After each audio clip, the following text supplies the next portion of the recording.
Hello दोस्तों, real farmer family YouTube channel पर आप सभी का बहुत बहुत स्वागत है। दोस्तों, ज्योति प्रवीण मामले की आज तारीख थी 4 मई। 4 मई को आज प्रवीण कोर्ट के अंदर गया था अपनी तारीख पर और ज्योति भी तारीख पर आई थी, परंतु प्रवीण के सामने उसकी मुलाकात नहीं हुई। प्रवीण ने नहीं देखी, प्रवीण की माँ ने देखी। प्रवीण ने कहा कि हम तो गेट के ऊपर ही खड़े थे, मैंने तो ज्योति को ना आते हुए देखा ना जाते हुए देखा। मेरी माँ ने देखा था जब वो जा रही थी, उसके साथ उसकी माँ, मौसी का लड़का और एक दो लोग और थे।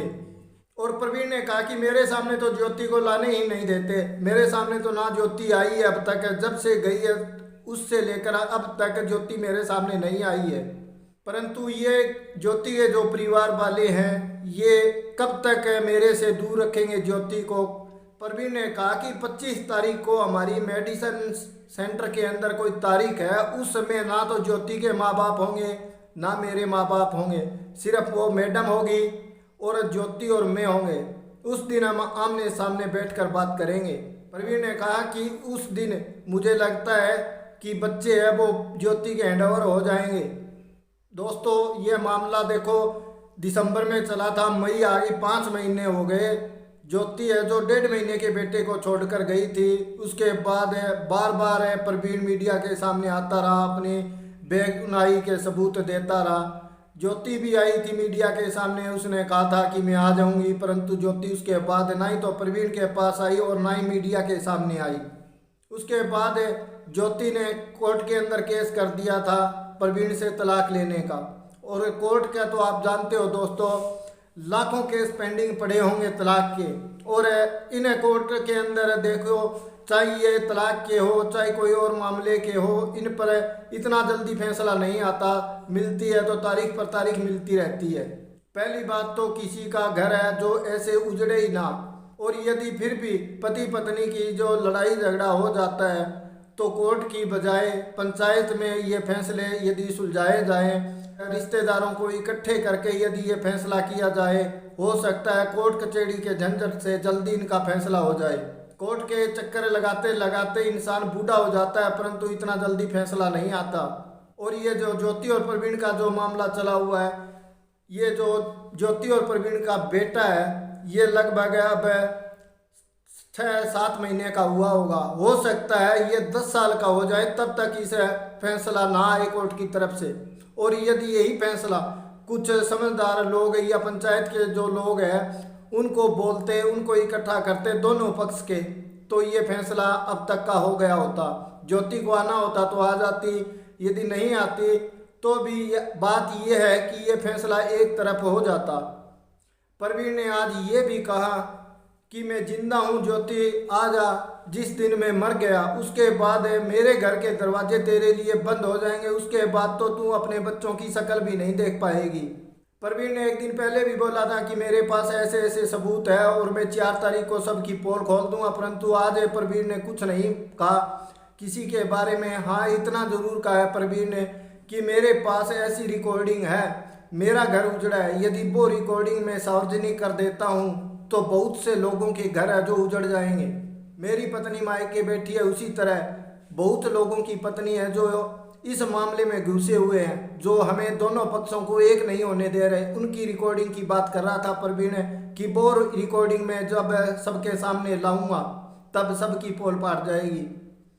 प्रवीण ने ये आज फिर बोला है कि ज्योति उनके पास जरूर है, यदि ज्योति के कुछ हो जाता है, ज्योति अब भी मेरी वाइफ है, और यदि ज्योति को कुछ हो जाता है तो मैं किसी को नहीं बख्शूंगा, खासकर जो बिचौलिए लोग हैं उनको तो बिल्कुल नहीं बख्शूंगा मैं। ये बातें आज सारी प्रवीण ने बोली है। दोस्तों, हर घर में लड़ाई झगड़ा पति पत्नी का हो जाता है, परंतु जो भी लड़ाई झगड़ा होता है उसे इतना लंबा मत खींचने दीजिए कि बात कोर्ट कचहरी तक पहुंच जाए। बीच में जो लोग होते हैं जो दोनों पक्ष को बहकाते रहते हैं, उनका कुछ नहीं जाता, वो धीरे धीरे करके सब एक दिन निकल जाएंगे, मुसीबत में पड़े रहेंगे, कोर्ट कचहरी की तारीखों पर जाएंगे तो सिर्फ दोनों पक्ष। और सबसे ज़्यादा तो यदि पति पत्नी की लड़ाई हो जाती है तो पति पत्नी को बैठ कर ये मामला सुलझाना चाहिए, तीसरे आदमी को तो इस बात का पता भी नहीं लगना चाहिए।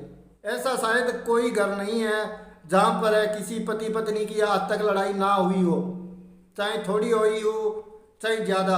वो कहते हैं घर में इकट्ठे पड़े बर्तन हैं वो भी खुड़कते हैं, वो भी आवाज़ करते हैं। जो लोग अपनी पत्नी को दुख देते हैं, उसके साथ बिना काम की मारपीट करते हैं, वो अपने आप को मर्द कहलाने के लायक नहीं है। वो कहते हैं ऐसी औरत के मार दी, ऐसी ही दीवार के मार दी। परंतु कुछ औरतें हैं वो भी कम नहीं है, उनकी भी जुबान चुप नहीं रहती। जो घर में लड़ाई झगड़ा होता है पति पत्नी का, वो सबसे पहले औरत की जुबान के कारण ही होता है। यदि पति पत्नी की लड़ाई हो जाती है और पति को जब गुस्सा आता है, गालियां देता है या कुछ भी कहता है, उस समय यदि 10 मिनट पत्नी दूर चली जाए, अपने काम में व्यस्त हो जाए, तो पति कितनी ही देर गालियां देगा? नहीं देगा वो गालियां। थोड़ी देर बाद खुद उससे पछतावा होगा कि तुमने बिना कसूर बेवजह इसको इतनी गालियां दी है। परंतु ऐसा होता नहीं। उस समय औरतें भी आगे से जुबान चलाने लग जाती है और फिर ये छोटी छोटी बात है जो बड़े झगड़े का रूप ले लेती है। मैं ये नहीं कहता कि हर औरत ऐसा करती है, हर आदमी ऐसा करता है, नहीं दोस्तों। हर आदमी, यदि हर औरत ऐसा करने लग जाए फिर ये दुनिया है जो चलेगी भी नहीं। परंतु कुछ मामले देखने में आया है जिनके अंदर है जो दोनों है एक सार हो जाते हैं। जितना आगे से पति बोलता है उससे दुगनी है फिर पत्नी बोलती है।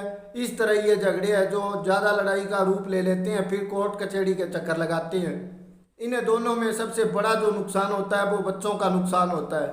पति पत्नी की लड़ाई झगड़े के कारण जो बच्चों के ऊपर प्रभाव पड़ता है, वो बच्चे जिंदगी के आखिरी दौर तक नहीं भूलते।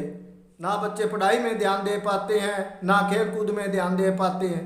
इसलिए जब भी कभी भी पति पत्नी की लड़ाई झगड़ा हो जाए तो एक को समझदारी से काम जरूर लेना चाहिए। उस समय एक को मौन हो जाना चाहिए ताकि वो लड़ाई झगड़ा इतना आगे ना बढ़ सके। और लड़ाई झगड़े में यही होता है दोस्तों, एक दूसरे को गालियां ताने मारे जाते हैं। वो कहते हैं लड़ते की तो माँ दो होती है। परंतु यदि उस समय एक, चाहे वो पति है चाहे वो पत्नी है, एक भी समझदारी से चुप हो जाए उस समय, तो लड़ाई झगड़ा है जो इतना लंबा नहीं बढ़ेगा। आपका क्या विचार है दोस्तों? आपका क्या कहना है? आप कमेंट जरूर करना। आप सब अपने परिवारों में खुश स्वस्थ व मस्त रहें। इसी आशा उम्मीद के साथ सबको राम राम नमस्कार। मिलते हैं अगले वीडियो में।